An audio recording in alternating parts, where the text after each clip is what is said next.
Shalom. Semua orang pasti memiliki rencana.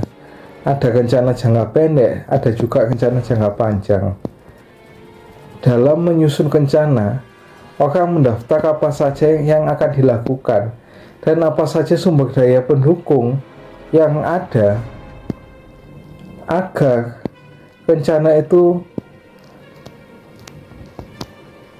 terwujud.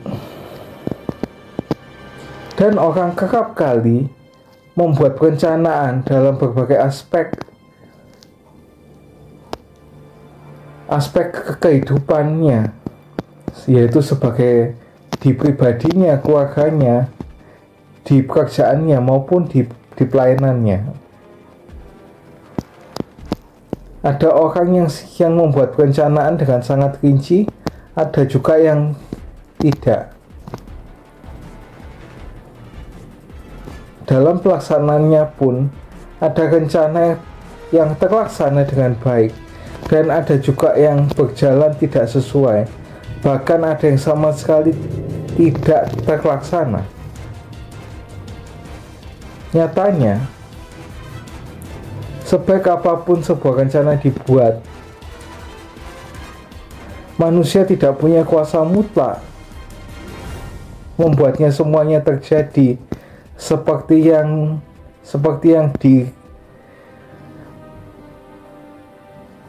dikehendaki. Nah, oleh karena itu di dalam surat kepada ke-12 suku di perantauan, Yakobus mengingatkan jemaat untuk senantiasa melibatkan Tuhan dalam perencanaan. Karena apa? Hal ini akan membantu mereka juga kita untuk peka terhadap kehendak Tuhan. Dan terlebih juga kita tidak cepat-cepat untuk bermegah diri.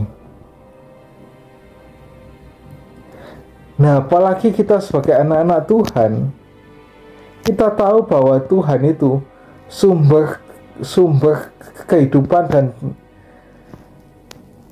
dan kekuatan kita. Nah, semua yang kita rencanakan untuk dilakukan sepanjang hari ini atau besok hanya memungkinkan jika Tuhan menghendaki kita hidup dan melakukannya. Seperti yang katakan di Yakobus 4 ayat yang ke-15. Sebenarnya kamu harus berkata, jika Tuhan menghendakinya, kami akan hidup dan berbuat ini dan itu.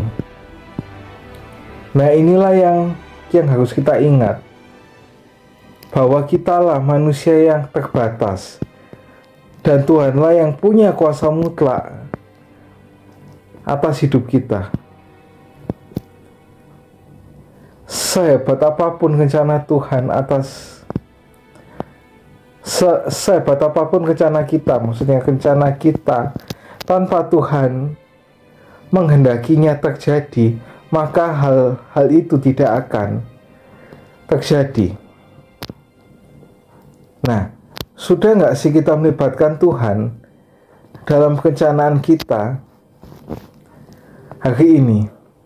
Jadi, semakin banyak hal yang kita rencanakan, semakin perlu kita melibatkan Tuhan di dalamnya. See you and God bless you.